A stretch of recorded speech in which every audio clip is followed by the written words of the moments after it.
Ladies and gentlemen, you might be wondering why I'm staying here, but it's my great pleasure to introduce for the FFA opening address Mr. Arun Gandhi. Arun is the fifth grandson of India's legendary leader Mahatma Gandhi. His grandfather taught him to understand non-violence through understanding violence. Arun shares these lessons all around the world. He is very involved in social programs and writing as well. He is sharing his belief for the respect of our earth, land, nature, and the right of every individual to nutritious food, clean water, and pure air. Ladies and gentlemen, Arun Gandhi. Thank you.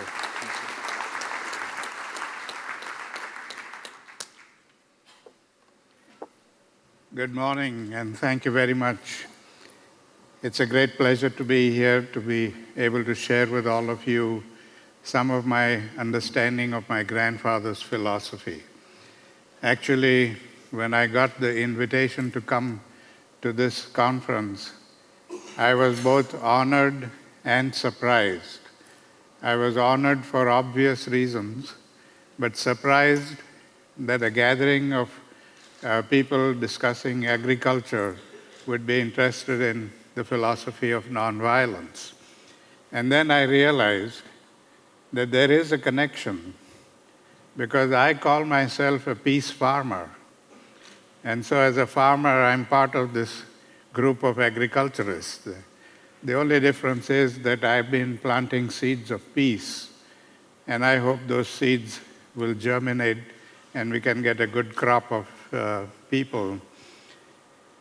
I want to share with you my grandfather's concerns over a period of a century, when he realized that we were dominated by a culture of violence that has taken over our lives completely, so that our religion, our education, our business, our sports, our entertainment, everything about us is violent. And in that kind of a culture of violence, we cannot bring peace. The only way we can bring peace is by transforming that culture of violence to a culture of nonviolence. Now, that transformation cannot come through legislation. It has to come from within each one of us. He made me draw a family tree of violence when I was 12 years old. And every day before I went to bed, I had to analyze and examine everything that I had experienced during the day and put them down on that tree. The tree had two branches: physical violence and passive violence. Now, physical violence is something that we understand. It's all the forms of violence where physical force is used. But passive violence is something that we don't even understand, because we don't even consider it to be violent. It's so much a part of our nature. Things like overconsumption of resources, wasting of resources, destroying things, calling names, discrimination against people, and hundreds of things that we do every day unconsciously. All of that is passive violence. And when I began to do this introspection, I was amazed that within a few months, I was able to fill up a whole wall in my room with acts of passive violence. And that is when he told me the connection between the two. That we commit passive violence all the time, every day, consciously and unconsciously, and that generates anger in the victim, and the victim then resorts to physical violence to get justice. So it is passive violence that fuels the fire of physical violence. So logically, if we want to put out that fire of physical violence, we have to cut off the fuel supply. And since the fuel supply comes from each one of us, we have to become the change we wish to see in the world. We have to be conscious of how we are contributing to violence and what can we do to transform that into non-violence and bring about peace there. So these are aspects that not many people are aware of. And I've been trying to explain these to people and hope that that transformation takes place in the minds of people and that we will be able to eventually create peace and harmony in the world.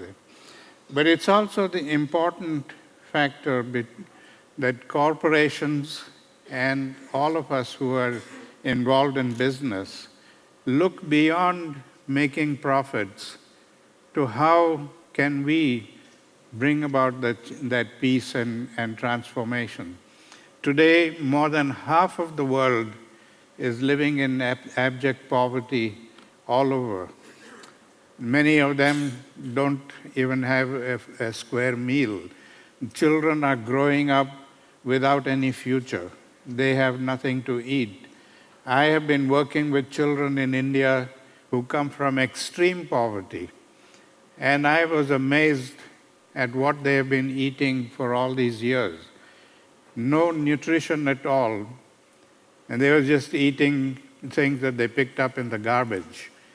Now, if this kind of situation exists in the 21st century, we have to be ashamed of it. We have to be ashamed that in the 21st century civilization, that there's so many people who are still dying of hunger, and we are thinking about producing more food.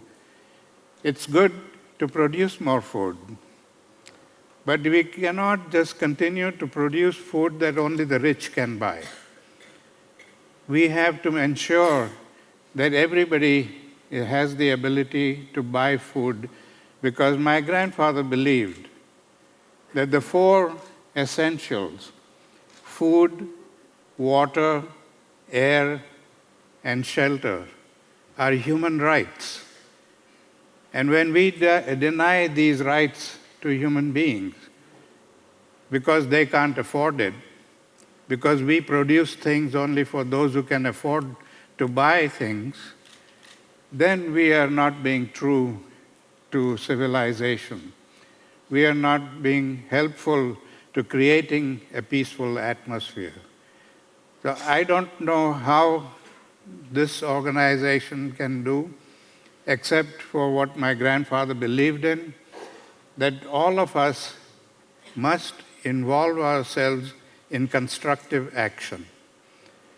That all of us can adopt projects, can adopt our own areas of work where we do something constructively to help those who need help from us. And the emphasis is always on constructive action, because we do give charity. We do run soup kitchens and help people get food to eat. But that is not constructive, because that makes the person dependent on that charity and doesn't enable that person to build their own self-respect and self-confidence and be able to stand on their own feet. So whatever we do in terms of helping people has to be constructive, and it has to be geared towards rebuilding the self-respect and self-confidence that they have crushed, to rebuild them and make them stand on their own feet and achieve things for themselves.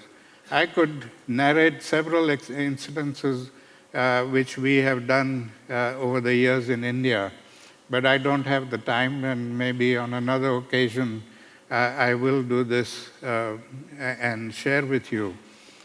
But it's not very difficult to imagine what each one of us can do constructively to help the poor. I want to end by giving you the talisman that my grandfather gave me and gave all the people. He said, when the ego becomes too much with us, that think of the poorest person, the face of the poorest person that you have seen, and ask yourself whether the action you are contemplating is going to make that person's life better, Is it going to bring dignity and honor to that person? Or is it just going to oppress that person further? So it is important for us, even if we don't see faces of poverty in our daily life, because many of us live in countries where there is not much of poverty. But we do see photographs of people living in poverty all over the world. And we need to keep them in mind, because any program, any business, any form of life that we are thinking of and trying to practice here will not succeed if half of the population of the world is not part of the program, is not benefited by that program. So I would urge the people who have gathered here today to discuss ways and means of food production. Think about this. How can we share the production of food with everybody? And how can we make it possible for those who can't afford to buy food to be able to eat a decent meal? And it's only through that we will eventually be able to create peace in this world. Thank you.